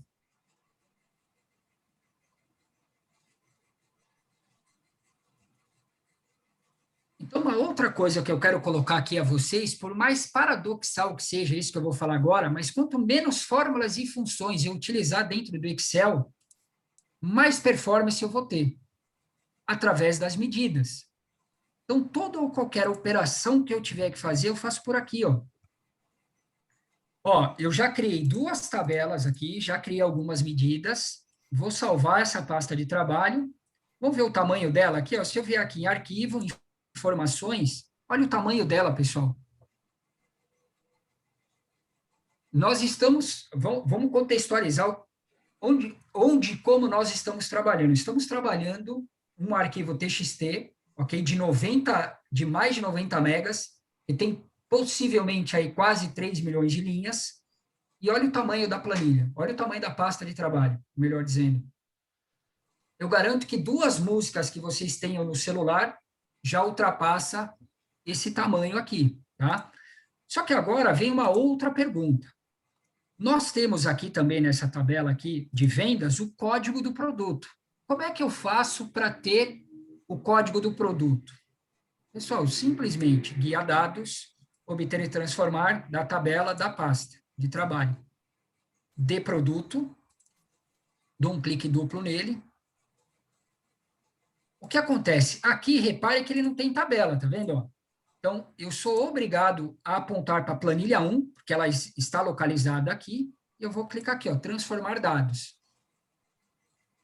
Quando eu faço isso, de novo, eu volto para aquele fluxo de trabalho. Power Query, faço o tratamento de dados aqui, e depois vou para o Power Pivot. Reparem que essa tabela chama F-Vendas, essa tabelinha aqui chama D-Estado, e essa tabela não tem nome nenhum. Então, eu obrigatoriamente tenho que colocar o nome nela. De produto, Enter. Agora eu vou fazer aquele mesmo trabalho, ó, primeira linha como cabeçalho, e agora aqui eu vou tipar os dados. Aqui é um texto, aqui é um texto, logicamente aqui é um texto também. Aqui o custo, eu vou colocar como moeda, e aqui também como moeda. Fechar e carregar para. Apenas criar conexão, e já vou colocar essa tabela lá no meu modelo de dados, ó, lá no meu Power Pivot.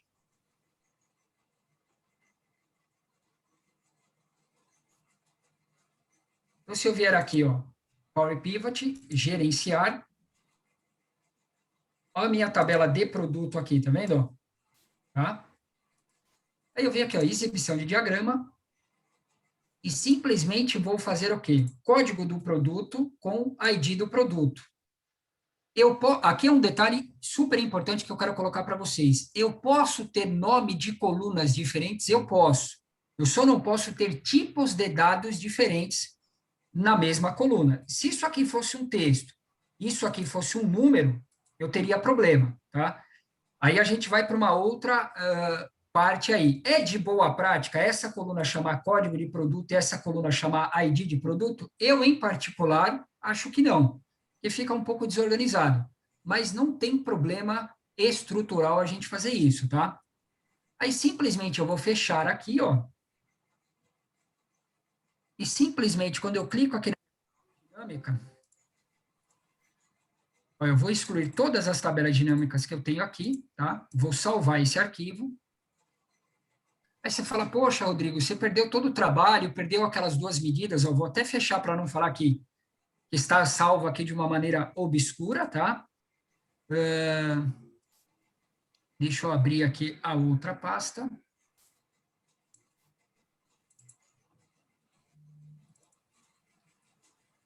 Ó, aqui ele ultrapassou um pouco, porque eu tenho mais uma tabela lá, tá?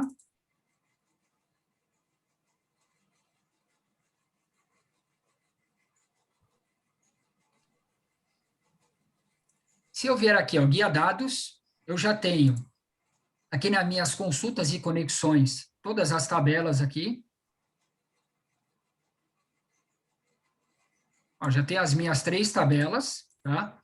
Agora, se eu vier aqui no Power Pivot e gerenciar, logicamente, elas já estão também aqui dentro, tá?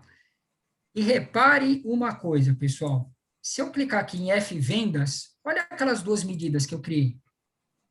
Vocês lembram que eu excluí lá do Excel, lá da tabela dinâmica? Mas elas continuam aqui, ó.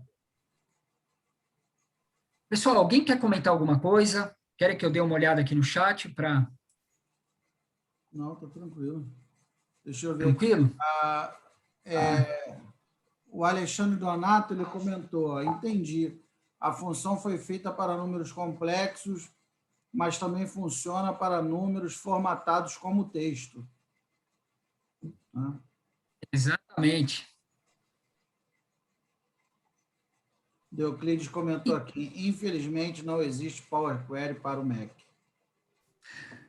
Euclides, apesar do paradoxo, porque assim, quem faz o pacote Office para o Mac também é a Microsoft, tá?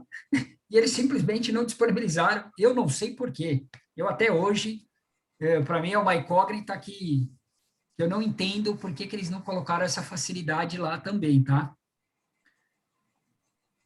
Exatamente, Cláudia. A tabela dinâmica, eu sou um cara apaixonado pela tabela dinâmica. Quem acompanha meu trabalho, quem me conhece, sabe que eu defendo a tabela dinâmica a todo custo.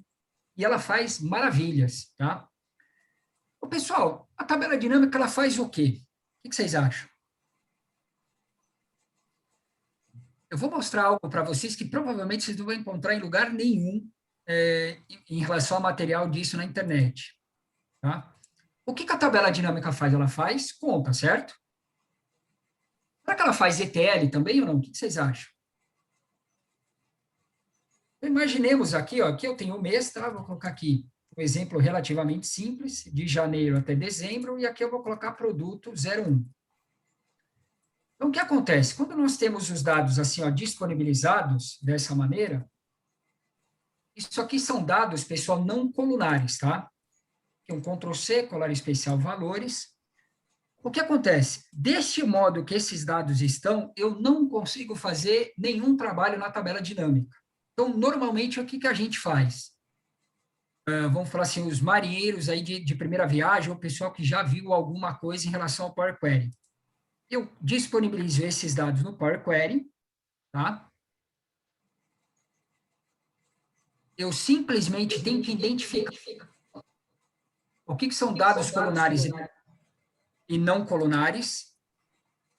Como que eu identifico isso? Existem algumas maneiras. Dentre elas, o seguinte, se eu olhar para o título da coluna e todos os dados abaixo responderem a pergunta do que é essa coluna, ou o dado, ou que se trata esse dado, significa que esta coluna ela está de maneira colunar.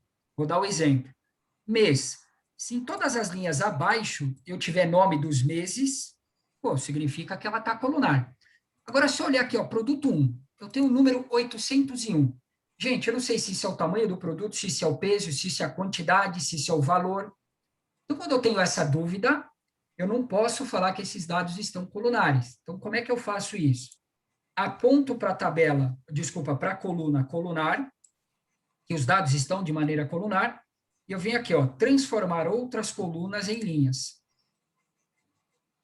Esta coluna aqui, atributo, que ele gerou aqui na parte superior aqui, vamos chamar assim, na barra de fórmulas, ele já gerou como atributo, mas aqui eu já posso trocar para produto. Ó.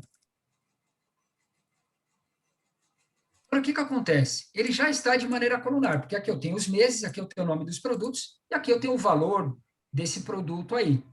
Simplesmente eu subo para o Excel, eu vou subir ele como tabela, aqui do lado, só para vocês entenderem depois o poder da tabela dinâmica. Tá? eu tenho os dados aqui bonitinhos, disponibilizados, ok? Será que a tabela dinâmica também faz isso? O que vocês acham? Vocês acham que a tabela dinâmica faz esse tipo de transformação ou não? Rapaz, eu vou confiar em você mesmo, no seu conhecimento. Você saberá responder bem. Tá certo, boa. Então, o que acontece, meus amigos? Lógico, eu vou disponibilizar esses dados aqui do jeito originalmente, tá? Simplesmente limpar todo ele aqui, o formato. O que acontece? Dentro da tabela dinâmica e dentro, logicamente, do Excel, eu tenho esse carinha chamado aqui, ó, assistente de tabela e gráfico dinâmico. Aonde é que eu encontro esse cara? Nessas opções aqui de mais comandos, tá? E eu simplesmente venho aqui, ó, e marco aqui como todos os comandos. Quando eu marco essa opção, pela graça de Deus, esse carinha está em ordem alfabética. Aí vocês procurem aqui o assistente de tabela dinâmica, vocês vão aí encontrar, tá? No meu caso, ele já está aqui. Eu simplesmente vou clicar nele. Eu tenho esse carinha aqui. Só um detalhe, viu, pessoal? Essa prática que eu vou mostrar a vocês, isso está disponibilizado desde o Excel 98. Tudo bem? Então, eu vou falar aqui, ó, vários intervalos consolidados, tabela dinâmica, avançado. E eu criarei um único campo, né, de página para mim, ou criaria os campos da página. Eu simplesmente seleciono essa primeira opção, e aqui eu vou selecionar toda a minha tabela dinâmica. E simplesmente vou dar avançar e concluir.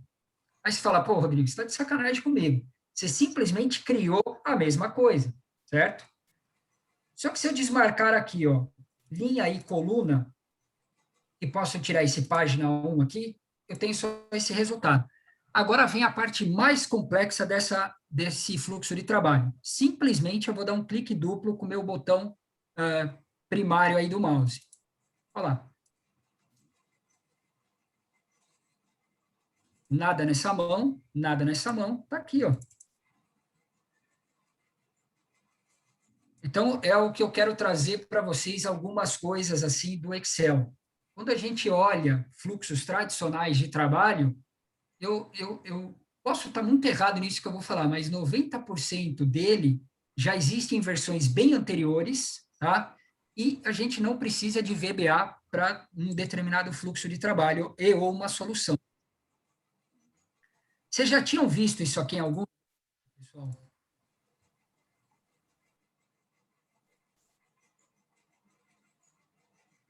Já tinham visto esse tipo de brincadeira com a tabela dinâmica em algum lugar ou não? Não, professor. Eu, pelo menos, não. Tá. Então, assim, a tabela dinâmica, ele é um cara extremamente... assim, não caio na... Assim, se você, lógico, né, não caio na besteira, mas, assim, o teorema matemático que tem por trás de um OLAP, da tabela dinâmica, né, os dados disponibilizados em um cubo, gente, isso é fascinante. A tabela dinâmica, ela traz tudo isso de uma maneira extremamente poderosa para dentro do Excel, tá? Como vocês, né, viram aqui. Agora, qual é a pergunta que nos falta aqui responder em relação aos dados? Se eu vier aqui em gerenciar, aqui no Power Pivot, eu tenho aqui a soma da quantidade, eu tenho aqui o total de registro, só que, pessoal, eu não tenho ainda uma operação bem básica, que é o quê?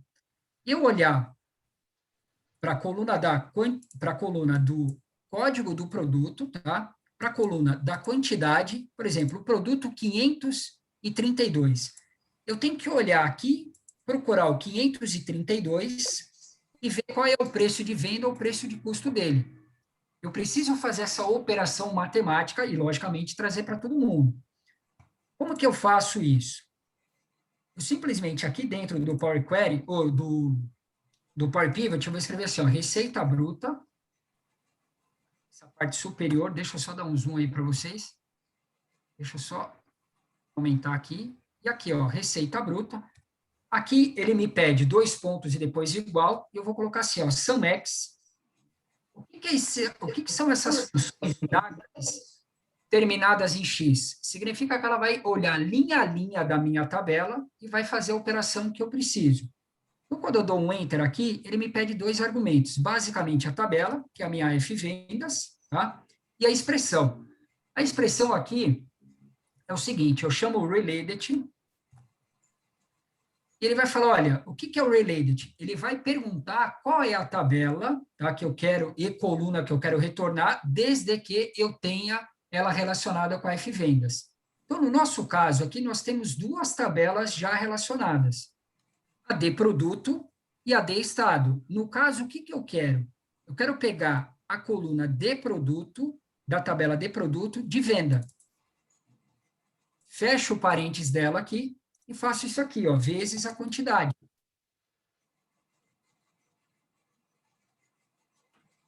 Logicamente, fecho aqui o parênteses.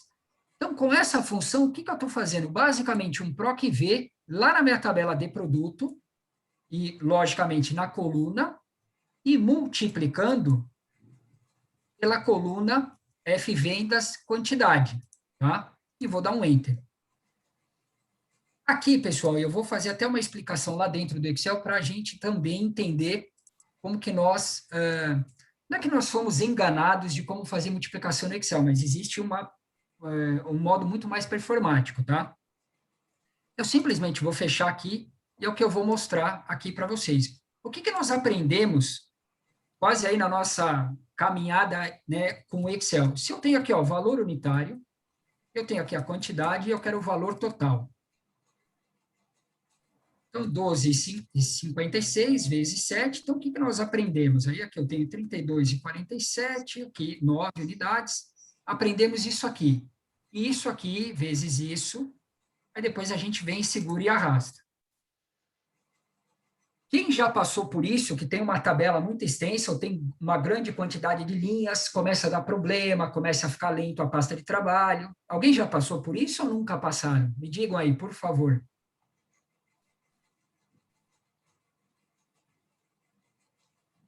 Acredito eu que quase todo mundo, né? Para a gente resolver esse problema, acontece o seguinte, a primeira coisa que, né, comecem a se acostumar a utilizar no Excel, é um carinha chamado tabela. Se eu vier aqui, ó, inserir tabela, marco essa opção, porque no meu caso ela tem cabeçalho, tá? Essa tabela eu vou chamar assim, ó, de TB_vendas. O que acontece, pessoal? Parece ser uma pergunta difícil, mas não é. O que eu tenho aqui, nesse exemplo aqui, que eu estou utilizando com vocês? Eu tenho uma tabela, que eu dei o nome dela de TB Vendas, eu não tenho uma coluna chamada valor unitário e quantidade? Então, é exatamente esta multiplicação que eu quero fazer, a linha, por isso que ela vem antes aqui do arroba, vezes quem? A linha, ok, da coluna quantidade.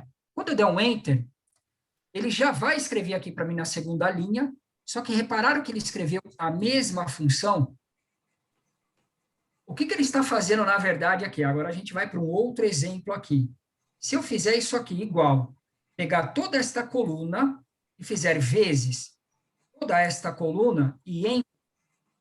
O que ele vai falar aqui para mim? A fórmula digitada pode retornar vários valores que não suportam em tabelas. Você gostaria de usar a seguinte fórmula em vez disso? Olha aqui o que ele aponta para mim. Ele fala, escuta, você está querendo multiplicar a linha da coluna valor unitário vezes a linha da quantidade. É isso mesmo que eu quero. Repararam que ele não fala, olha, você quer multiplicar C4 vezes D4, depois C5 vezes D5 e assim por diante. Então, ele não precisa ficar toda hora mudando o número de linha. Ele simplesmente, com essa função, ele enxerga isso.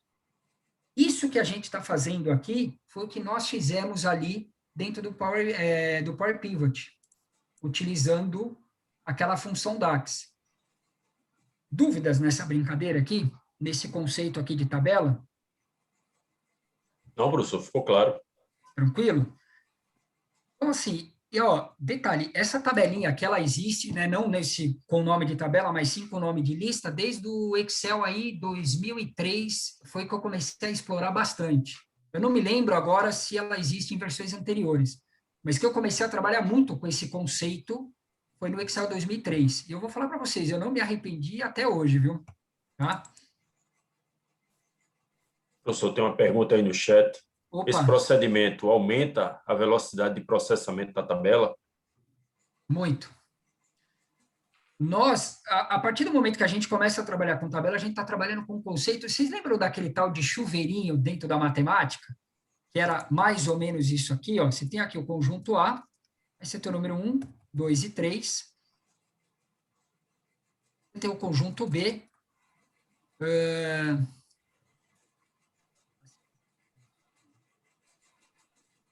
Fechou teu áudio aí, voltou. Voltou? Aí você tem isso aqui, ó. 4, 5 e 6. Quando uma operação matemática ela é feita assim, e logicamente tombando isso para a coluna, o processamento é muito mais rápido, tá? Vou falar assim, o modus operandi que o Excel tem, ele é infinitamente mais rápido do que ele fazer essa conta aqui, ó. 1, 2 e 3. Se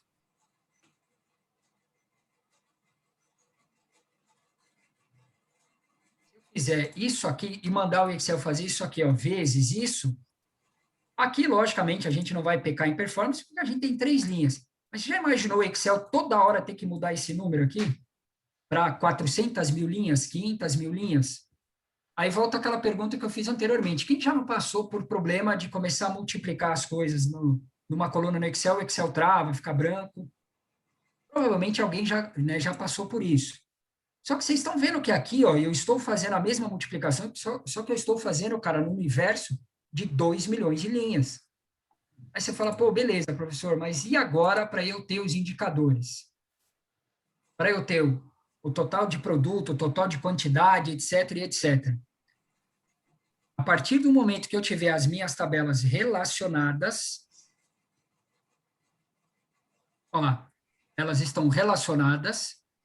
Agora, pessoal, como eu já fiz as medidas, é só chamar a tabela dinâmica aqui, ó.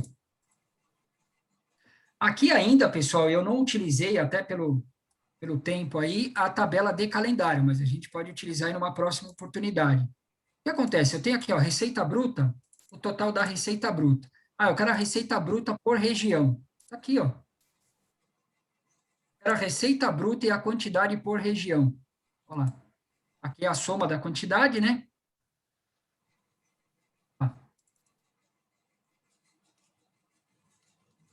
Aí eu quero por região e por estado. Tudo bem, ó.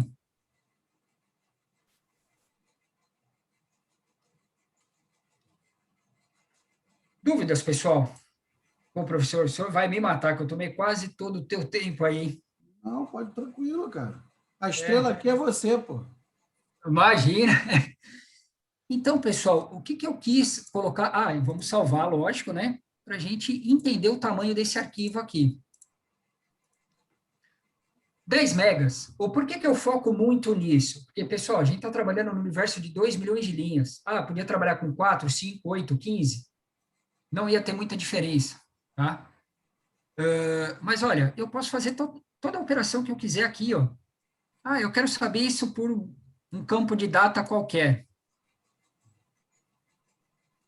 Aqui ele vai explodir todas as datas, né?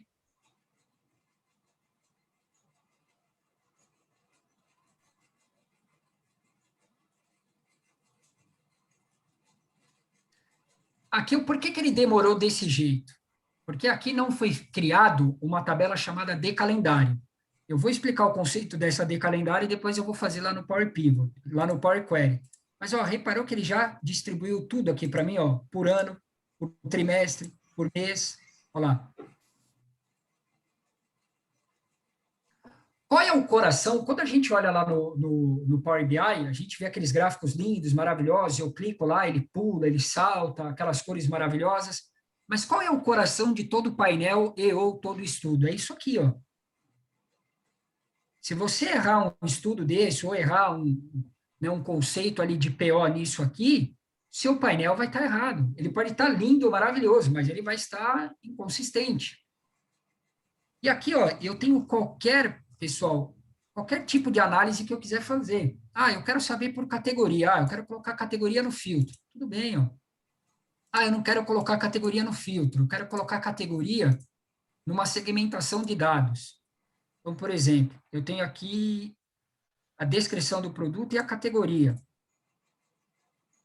Pessoal, o que eu vou mostrar aqui para vocês, o que eu já vi o pessoal, né, querendo fazer VBA ou programar para isso, não está escrito no gibi. Imagine que nós temos aqui as categorias dos produtos, tá? Mas quando eu clico aqui, ó, em produto 1, logicamente ela pertence à categoria E. Mas eu quero sumir com esses carinhas daqui, ó. Botão direito do mouse, eu vim aqui, ó, configurações, marca essa opção, ocultar itens sem dados. E aqui também eu faço a mesma coisa, ó. E se eu limpar, e agora, ó, repare o tamanho disso aqui, ó, tá? Se eu clicar aqui em A, veja que o produto 1 já saiu daqui, aquele produto 7, 8 saiu daqui.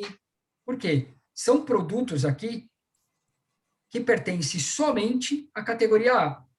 E olha toda a operação matemática aqui dela.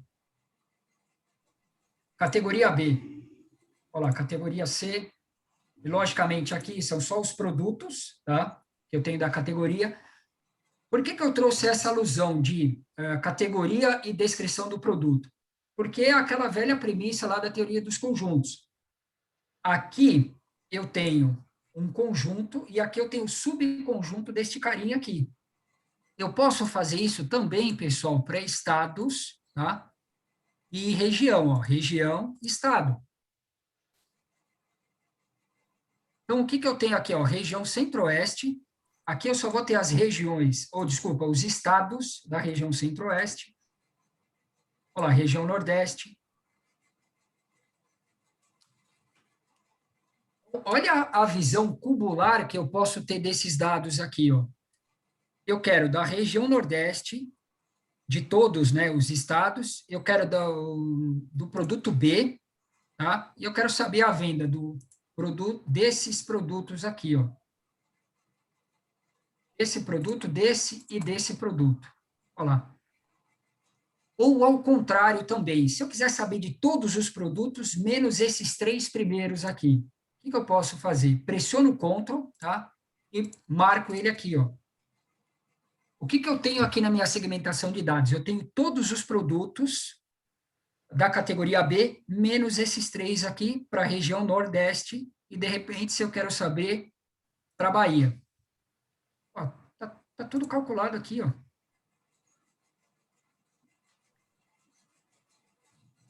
Dúvidas? Não. Perguntas?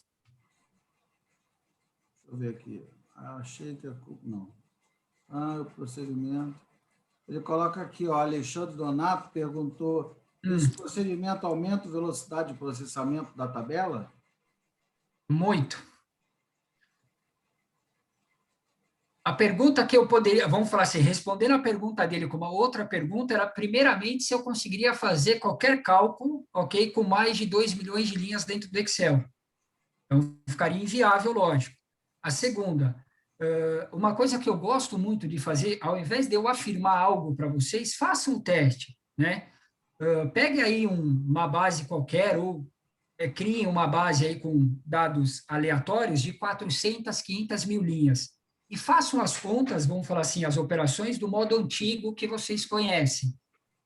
E depois façam desse modo aqui. E façam essa comparação. Eu costumo dizer assim, o estudo de Excel é muito, né, muito prático. E você olhar um passado do modo que você fazia e agora começar a fazer desse jeito. Você vai ver que realmente você vai ter uma performance assim, absurda para com a pasta de trabalho. Tá? Traduzindo, praticamente o Power BI já existia dentro do Excel há muitos anos.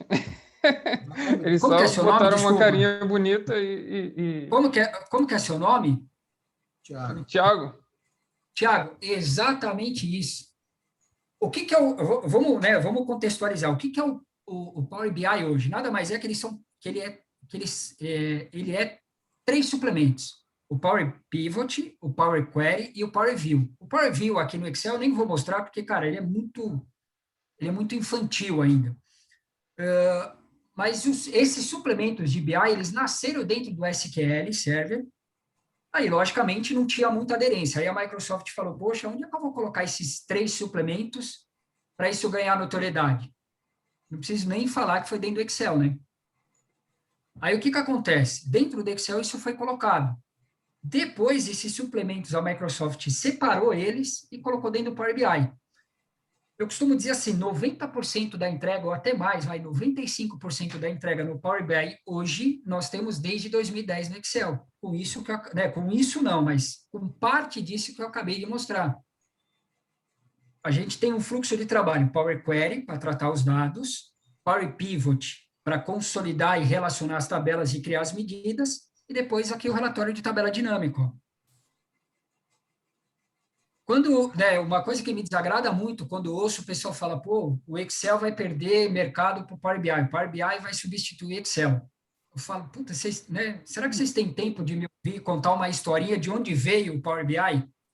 Não estou falando que o Power BI é ruim, nem nada disso. A proposta dele é outra, a proposta dele é gráfico, a proposta dele é painel, entre aspas, disponibilizar os painéis online, que o pessoal fala que o Excel não faz, mas faz também, tá? A proposta do Power BI é outra, do Excel é completamente diferente. Eu costumo dizer assim, pô, no Power BI tem gráfico? Não tem. O Power BI tem uma série de coisas que não tem no Excel, mas também não é a proposta. Mas agora a gente utilizar dessa máxima de falar que o Excel vai ser substituído pelo Power BI, não dá, cara. Não tem como, tá? E aí o que o Thiago falou, né? E aí nós voltamos o que nós estamos comentando desde a segunda-feira, né? Mais do mesmo. Nada do que está aí é novidade, né? Não. Power BI, não sei o quê, Analytics. Nada do que está aí é novidade, né? Já nos anos 90, BI não era nenhuma novidade. Imagina hoje. Pois é. Né? Então quer dizer... Fala aí de inteligência artificial e etc. Poxa, a gente tem aí o Alan Turing, que é o pai da inteligência artificial, né, da computação moderna. Lá da Segunda Guerra, 1940. Né? Nós temos aí os sumérios, os mesopotâmios, que estavam navegando ali, iniciando ali, em derivadas, em uma série de coisas que hoje na matemática a gente vê. Nada disso é novidade.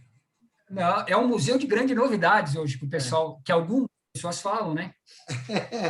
Você lembrou bem a letra do Cazuza. Eu vou usar essa... Exatamente. Vou lhe roubar essa lembrança. Fica à vontade, professor, imagina. Um museu de grandes novidades, é isso aí. É o que a gente vê, não é não, Thiago? Né? Na estatística, não, é analytics, né? Modelos não supervisionados, né? Na estatística... Ei, professor e Thiago, vocês devem ficar acho que até mais bravo que eu quando vocês olham. O rapaz fez aquele intensivão de Power BI no final de semana e coloca lá, cientista de dados. Não, eu vou colocar agora PO em 4 horas. PO zero. Não, teve um rapaz que, lógico, não... PO avançada no final de semana. Do zero até PO avançada. Eu até aconselhei um rapaz, né, há uns 6 meses atrás, ele fazer um soma-C dentro do Excel. Aí, há pouco tempo, eu vi lá no LinkedIn dele, Data Science avançado com Excel. Aí eu falei, cara... Data Science avançado. Aí eu chamei ele em off, lógico, eu falei, cara, pelo amor de Deus, né, não me entenda mal. Mas eu falei, você tem noção do que é isso? Não é só fazer tabela dinâmica no Excel, já não dá para fazer BI? Aí eu falei, então... Falei, cara, se tiver um tempo, eu gostaria muito de conversar contigo, não vou te cobrar absolutamente nada, mas vamos fazer um call, só para você entender. Então, mesma coisa, PO é só saber simplex, sabe? Simplex. Pronto. Sabe tudo de PO, acabou. É um absurdo, cara. Coloca lá no LinkedIn, Operational Researcher. Pronto. Tá resolvido. Pô. Então, qual que é o meu grande objetivo quando tem esses discursos, e alguns de vocês já devem ter me visto muito bravo aí em grupos de WhatsApp, principalmente quando o pessoal peca em conceito ou querem discutir com teorema matemático. Cara, não sou eu, Rodrigo Aiosa, que quero discutir ou vou ganhar de fulano, é o teorema, e desculpa, qualquer um hoje vai perder para teorema. Não tem como eu discutir com o teorema e falar, mas eu acho. Pô, você não acha nada. Tem um teorema que funciona, sei lá, 100 anos, 150 anos, você vai querer, sabe? Não tem como. Não tem como. Não tem como. Gostaria muito, mas não tem como, entendeu? Bem, estamos caminhando aí para o fim, né? Trovato. Muito bom aí, parabéns, sensacional. Trovato. Obrigado, Thiagão. Muito bom mesmo, sensacional. Então, alguém tem mais alguma dúvida? Alguém quer falar mais alguma coisa? Grande mestre Trovato. Que o professor Aiosa falou. Está tudo bem? Mestre Aiosa. Grande mestre. Como ele fala sempre, meus mestres e amigos, o difícil é pensar fácil no Excel, né, Aiosa? Exatamente, mestre. Bom te ver, saudade de você, mestre. Digo mesmo, meu amigo, saudade. Como é que vão todos os mestres? Olha eu invadindo sua live aqui. Fica à vontade, você é muito nossa, bem recebido. Rapaz, a casa da PO é a casa da mãe Joana, rapaz. Entra tá vendo? Fala o que quer. Se quiser falar de PO, fala. Se não quiser, fala de outra coisa. A gente já se sente tão na casa, né, que vai entrando assim, sem bater na porta. Não, olha, não, agora eu tenho uma reclamação a fazer. Teve uma outra vez que realmente eu me enganei num calendário e assim, eu fui, né, sofri bullying, né, eu tenho que deixar isso registrado. Trovato falando, olha, eu tenho um curso aqui de Outlook, de agenda, eu bullying com essa rapaziada. Bem, meus amigos, então, se ninguém tem mais alguma dúvida, eu gostaria de agradecer a presença de todos, agradecer a apresentação do professor Aiosa, né, que abrilhantou, foi mais um aí que abrilhantou aí a nossa semana do Apocalipse Excel, né, os Cavaleiros do Apocalipse, né, cara? Ontem foi o Cavaleiro Negro, né? O Cavaleiro Negro Baldini, né? O Cavaleiro da Morte, né? Você vê o Excel do Baldini e tu morre, né? Né? Então... A risada do cara é maligna. Não, falando nisso, Trovato, tu tem a logo do Excel tatuada também? Tenho, tá aqui, ó. É mesmo, rapaz, igual o Baldini, né? A minha, eu juntei duas coisas que eu gosto muito. Iron Maiden, então eu tenho aqui o Trooper segurando duas bandeiras cruzadas, uma bandeira, né, tradicional deles da Inglaterra e a outra bandeira do Excel, é claro. Cerveja Trooper, tu gosta de cerveja Trooper? Já, adoro. Toda semana eu tomo uma Trooper. É bom demais, né? Adoro também, adoro. É muito boa. Bem, meus amigos, então estamos aí encerrando a apresentação do professor Rodrigo Aiosa. Mais uma vez, Rodrigo, muito obrigado. Gente, mais uma vez. Vamos marcar outros encontros, tá? E volte sempre. Se você quiser voltar, a casa é sua. Obrigado, Thiagão. Bom falar contigo. Prazer em falar contigo, professor. Mais uma vez, muito obrigado pelo convite. Eu só tenho a agradecer aí aos amigos e irmãos que o Excel me deu. Vocês são dois deles também. Trovato nem se fala. É um cara que eu amo de paixão aí. E, puta, não tenho nem palavras aí para agradecer. Esse é o espírito, né? Esse é o espírito aqui da nossa casa, né? Assim, não que o Trovato vale alguma coisa, né? Porque, olha, lá, viu? Mas... Que é isso? Se você falar que é meu amigo, dá R$10 na padaria, você toma um café, velho. Rolou, aí sim, hein? Aí sim, hein? E temos que combinar aquela cervejada, hein, Trovato? É isso aí. Bem, então está bem, meus amigos. Então, obrigado. Vou encerrar aqui a gravação do Aiosa para nós continuarmos aí do Trovato.